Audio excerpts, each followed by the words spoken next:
Hello and welcome. For those of you who watch my podcast and follow my YouTube channel, you will know that I have recently taken part in something called the Seamstress Tag. Now, the Seamstress Tag was set up by a new vlogger called Holly Sews, and it basically encouraged everybody who sewed to answer 12 questions about themselves and their hobby, and spread it out there on YouTube. But it meant that people could go and search for other seamstresses and for other people to follow, and I thought it was a really good idea, and it's gone mad. So well done, Holly. It was a fantastic idea, but so much so that there isn't anything similar for us yarny types, so those of us that like to knit and crochet.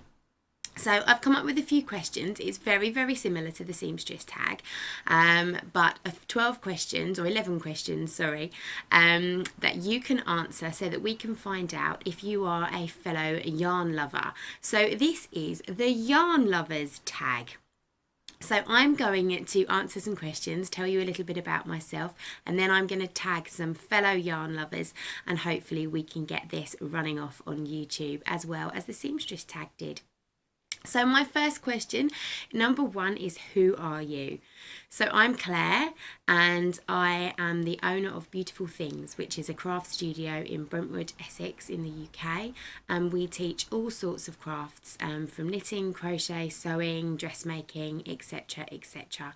I'm mum of 2 kids and juggle a busy mum lifestyle around my hobbies and my business.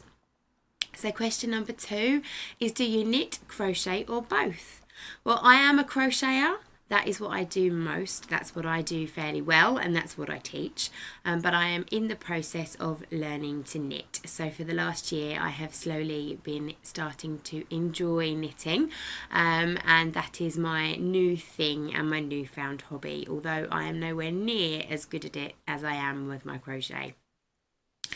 Question number 3 is, when did you start your love of yarn? Well, I did try and knit as a child with my grandmother. She taught me to make the little Jean Greenhow people, little animals, scarecrows, etc.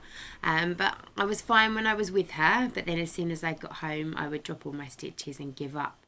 So I never really took it off. It never really took off for me at all. And then probably about 9 years ago, I learnt to crochet, and I've obviously developed my skills over that time, and knitting probably in the last year.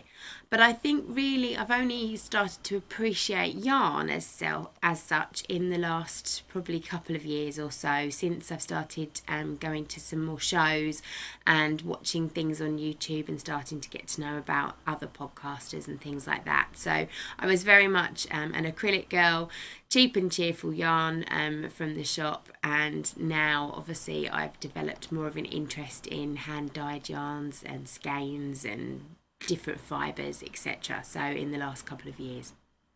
Question number 4 is, what is your favourite or proudest make? So for me, my proudest make is probably my very first crocheted blanket.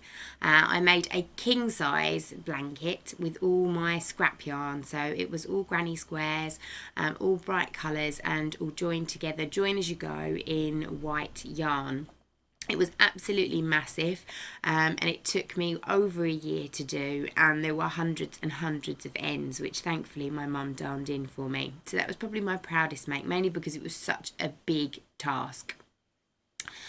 Knitting wise, my proudest make isn't finished yet, but those of you who've watched my recent podcast will see I'm working on a void shawl, which is my first pattern that I have conquered completely by myself, and so far so good. It's looking good, it's working, and I am super proud of myself. So that will become, I'm sure, one of my proudest knitting makes.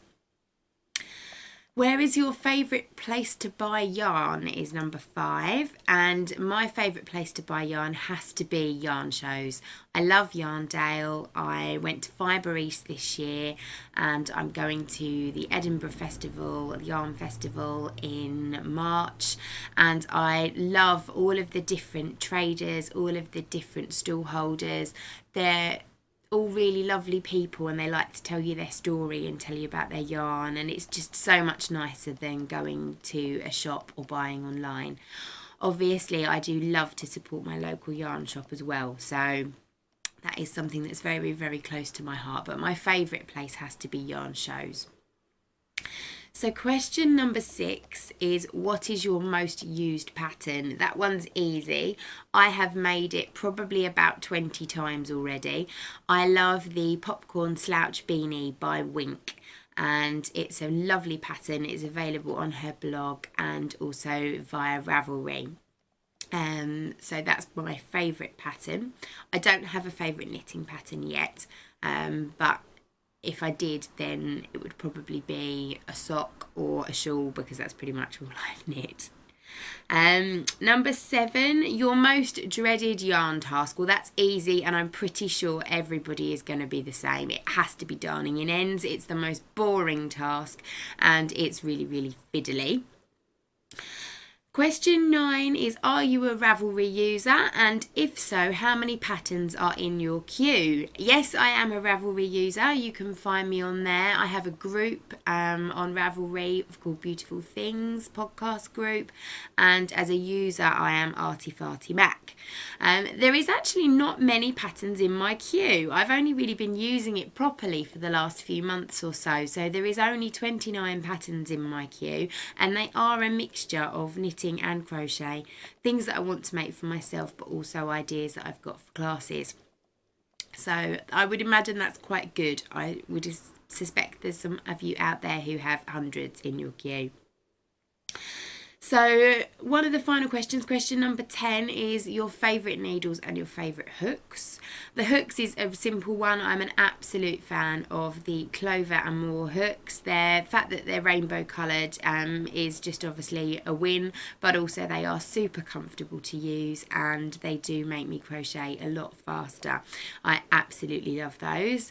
With regards to knitting needles, I'm still undecided, but it's between Addies, the metal Addies, or the bamboo Knit Pro Symphonies. I have worked out I don't like interchangeable needles. I think they get caught too much on my yarn, so I am a fixed person, and I do prefer a cable or a circular needle to straights. So the last question is question number 11, and that's, do you have any other hobbies? Well, I do. It's all craft related, really. I'm super crafty. I like to sew. I like to make my own clothes and dressmake. And I suppose if it's non-crafty, I love to eat out. So I really like to go to restaurants, mainly with my husband, and try all sorts of lovely new food. We do love a good independent restaurant rather than a big chain restaurant.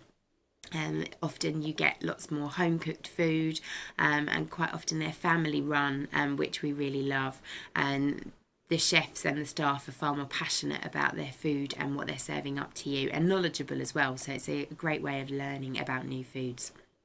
So that's me.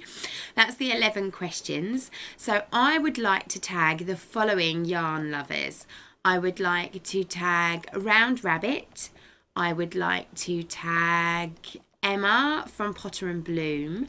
I would like to tag Vero from Along the Lanes, Katie from Inside Number 23, Danni from Little Bobbins, and who else? No, I think that will do for now. So I will let them tag others. So they're some of my favourite podcasts that I like to watch. So I will tag them. I'll send them a message, and hopefully they will record their Yarn Lovers tag in due course. But do feel free, don't wait to be tagged. Do feel free to film your own Yarn Lovers tag video and post it on YouTube for all of us to find. So thanks for watching. Enjoy the tag.